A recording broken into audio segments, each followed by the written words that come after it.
Dahil sa pagbaba ng halaga ng yuan na pera ng China, posibleng pumalo pa raw sa 47 pesos ang palitan ng piso sa dolyar.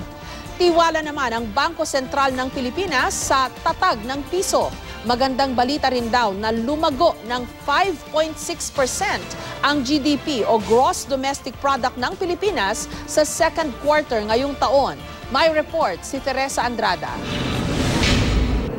Nitong nakaraang linggo, bumaba ang halaga ng yuan o renminbi, ang pera ng China. Kung noon ang isang dolyar ay katumbas ng 6.21 ng yuan, ngayon 6.39 na. Kaya naman nahatak pati halaga ng pera at stock market ng ibang bansa. Sa Pilipinas, 46.68 na nga ang palitan ng piso sa dolyar.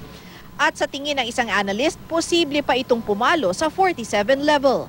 Market forces dictated naman to no? Pag may agam-agam, no? Talagang yung investors medyo pumupunta sa mas magandang instrumento, no? Sa sitwasyon na ito ay sa US dollar. Pero tiwala ang Bangko Sentral ng Pilipinas sa tatag ng piso. The peso is one of the best performing currencies in the region. Then there are also structural strengths in the Philippine economy. We have, in terms of our reserve cover, we have about 10.5 months of reserves worth of imports. Magandang pangitain pa raw na pumalo ng 5.6% ang gross domestic product ng bansa sa second quarter ngayong taon. Nagbuhos daw kasi ang gobyerno ng pera para sa mga proyekto. At kapag may proyekto, ibig sabihin trabaho para sa mga Pilipino. Para sa National Economic Development Authority, may positibo pa ring epekto ang paghina ng piso kontra dolyar.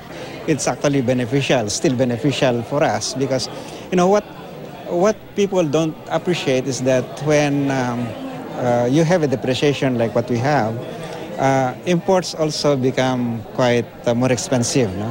And for industries that are producing goods that compete with imports, that's a plus for them. You know? Pero aminado ang NEDA, talo ang mga exporters natin, lalo na yung mga nag-aangkat sa China.